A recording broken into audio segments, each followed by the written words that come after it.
Assalamualaikum warahmatullahi ta'ala wabarakatuh. Good day to each and every one of us, uh, especially to Ma'am Wafa Yu Makadatar. I am Abdulaziz B. Dumaog, a Group 1 reporter. So, I will be discussing some portion of our topic, which is Introduction to Engineering Management or Management Engineering. So the assigned topic for me is how one may become a successful engineer manager. So there are so many factors that we should consider of becoming a successful or a very good engineer manager. Every industry or organization that is related with developing or civilizing a certain place, engineers are so required. Engineers are so required. But engineering or engineer managers are so much required. Why? It is because engineering requires manager who can supervise. Engineering requires managers. Engineering managers requires or engineering requires managers who can supervise other engineers and the projects, engage in new development, and solve problems in organization. Every engineering managers are responsible for hiring staff, supervising employees, setting budgets and goals for projects, leading research and development projects, and checking the accuracy of the work produced under their supervisions. Becoming a very successful or a successful engineer manager does not happen by chance. Although luck is one of the factors or one of the reasons that we should consider, it is very important for engineer manager to know the different types of factors leading to successful managers or successful organizations. According to Kritner indicates at least three general preconditions for achieving lasting success as a manager. So Kritner have stated that there are three factors or preconditions that that an engineering manager that should have or should has for him to become a successful engineering manager. The first one is the ability, and the second is motivation to manage, and the last one is opportunity. So ability. The first one is ability. Managerial ability refers to the capacity of an engineer manager to achieve organizational objectives effectively and efficiently. It means that an engineering manager or an engineer manager should at least has a skill or ability of being an effective or efficient for him to be more successful. So there is a meaning of effectiveness according to Huygens. Effectiveness refers to a description of whether objectives are accomplished, while efficiency is a description of the relative amount of resource used in obtaining effectiveness. So let us give some example of that effectiveness and efficiency. So if a certain engineer or engineer are being asked by their or being tasked by their supervisor to make a road or a house, and the timeline or the time frame that is being given to them is only 6 or 7 or to up to 8 months. And if they finish that certain task or that certain project within that time frame, they can be called effective. And when they also finish that certain project by inputting or using resources uh, that is not exceeding to the estimated expense or estimated cost that could be used for that building, they could they could be called effective, efficient. They could be called efficient because they used materials or uh, uh, labors in an efficient way, meaning nakatipid sila. So they can be called efficient kasi nakatipid sila. So uh, having an ability of being an effective and efficient is one of the factors that could be considered to become a successful engineer manager. So uh, every one of us should acquire or at least learn how to be effective and how to be efficient for the future. Not only for our future, but for our daily living, daily life. Uh, because nowadays, uh, the the the said pandemic, palidas na nurun wallah, the said pandemic is affecting our economy. So we should know how to be effective on using our resources, and we should be uh, efficient on expensing our resources or using our resources. So the next one would be motivation to manage. So there are many people have the desire to work and finish specific tasks assigned by superiors, because if a certain employee is being tasked by his superior of a certain job or to do a certain job, he should do it because it is part of his job. So he should do it. So, but not many are motivated to supervise or to supervise or to manage other people that may contribute to the realization of the organization's object. So not all the superiors, or the bosses or the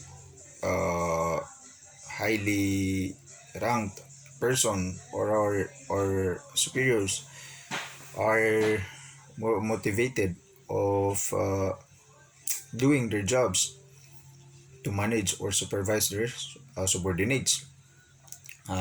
The one of the reasons maybe they are being they are lack of motivations or encouragement or reasons to supervise them or to teach them on how to be effective employee. So John B. Miner, a management researcher, developed a psychometric instrument to measure objectively an individual motivation to manage. So he stated seven of them, seven instrument that a engineering manager should has. So first is favorable attitude toward those in positions of authority such as superiors. So, mm, for me, I for me, a superior should treat or should know or should be good should be good towards their subordinates on how they are having a communication with their subordinates, or on how they are interact with their subordinates. So a superior should know how to be to ha, to should know how to be good, or should know how to a become become a uh, become a very good superior, because one of the factors that may affect the job, or the uh, the one of the factors that may affect the environment of the subordinates is their superior. If the superior is good towards them, the subordinates also will not become will not be will not will not be will not become hard-headed, or what do you call that, will not become a stubborn employees or stubborn uh, subordinates.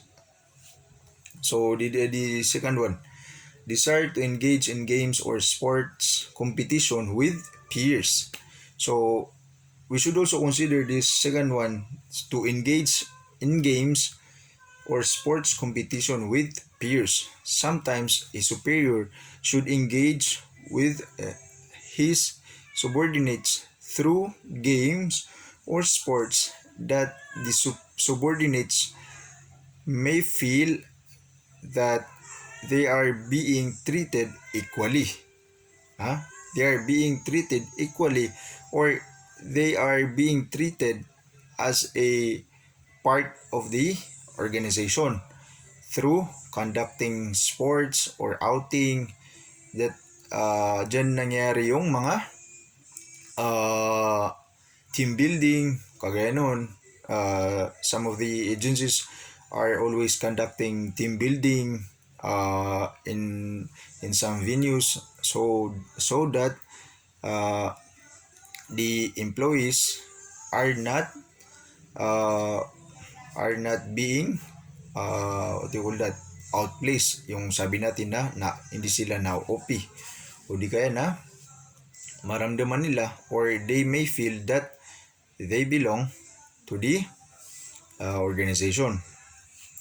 So the third one, desire to engage in occupational or work-related competition with peers. Desire to engage in occupational or work-related competition with peers. Uh, so when you see your superior subordinates that is working, you should know how to approach them. You should know how to interact with them. You should know how to teach them, because subordinates are always depending on their superiors. So you should know how to interact with them. So the fourth one is desire to assert oneself and take charge. So being a superior, being a engineer manager, you should always be positive in every problem that you are encountering, and you yourself should be the one to uh, solve it first, solve the problem first. Kasi hindi pwede na lahat na lang iasa sa mga subordinates natin, na ang mga problema ay kailangan masolve nito. Hindi. Dapat ay tumulong din yung mga engineer manager or yung mga superiors. The fifth one is the desire to exercise power and authority over others. Desire exercise. How are you going to exercise your power as a superior?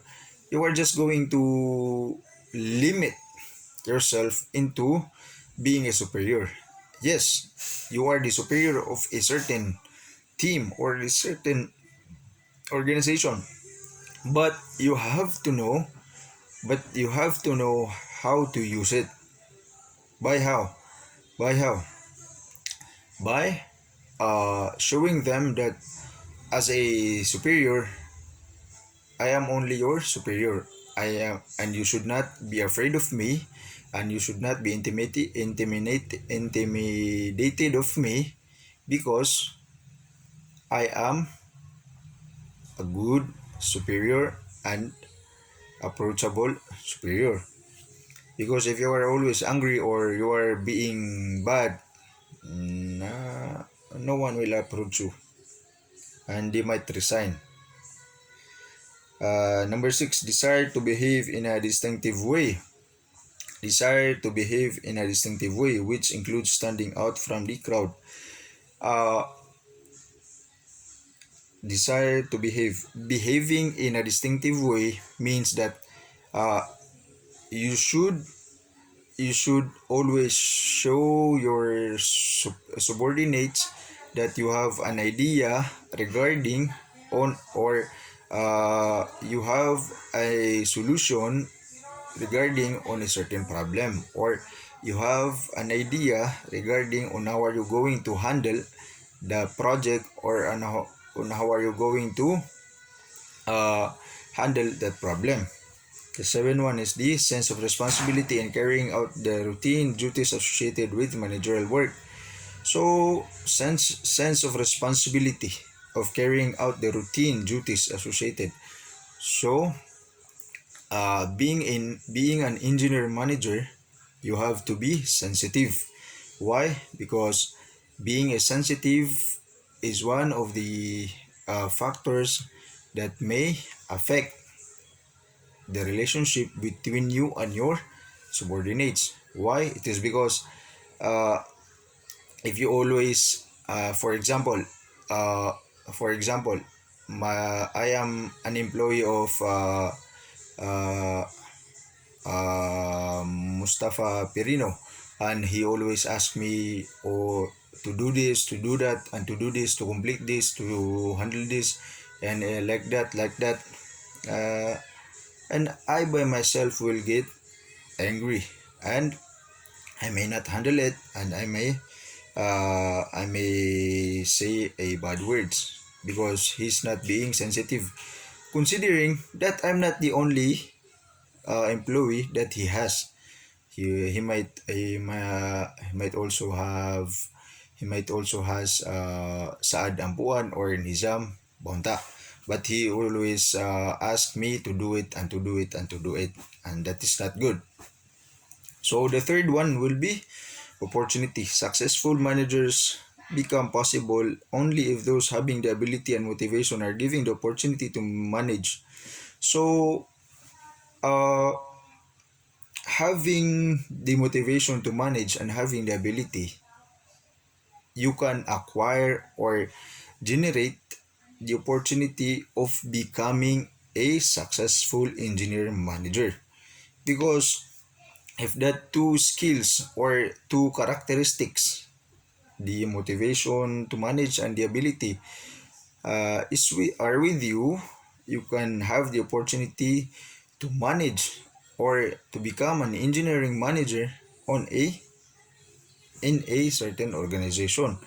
So the opportunity for successful manager has two requirements. These are the requirements. The number one is obtaining a suitable managerial job. Obtaining a suitable managerial job.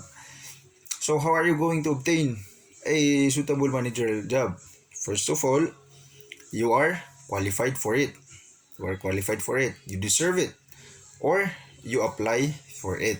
So if you yourself can feel or know that you are qualified, you deserve that position, you may you or you deserve that kind of position, you may apply for it. Huh? And the second one is finding a supportive climate once on a job. Finding a supportive climate once on a job. So how are you going to find a supportive climate once on the job? First, you are going to evaluate your subordinates. How are you going to evaluate your subordinates? You can see through them that if they are always interacting with you, they have conversation with you, uh, so maybe we can say that as a supportive climate. Or maybe if a subordinates are always helping you on your problem, on how are you going to solve a problem, and that can be called a supportive climate. So newspapers advertisement abound with needs for engineer manager.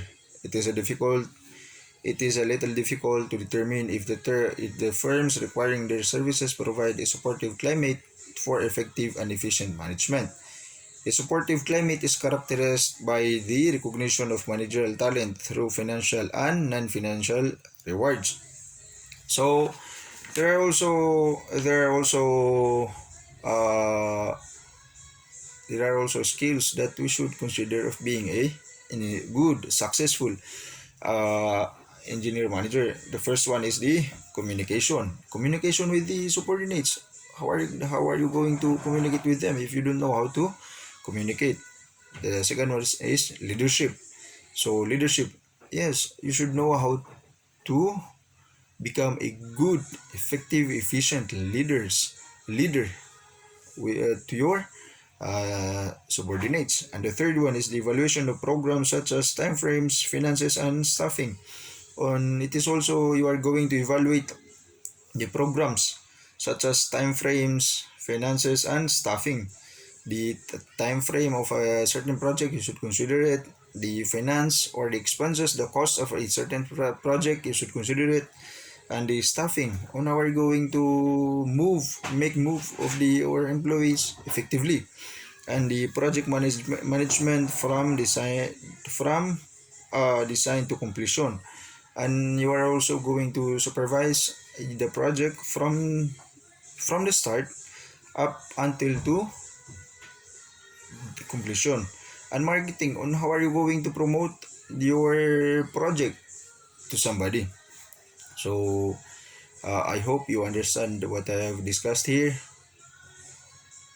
Assalamualaikum warahmatullahi taala wabarakatuh.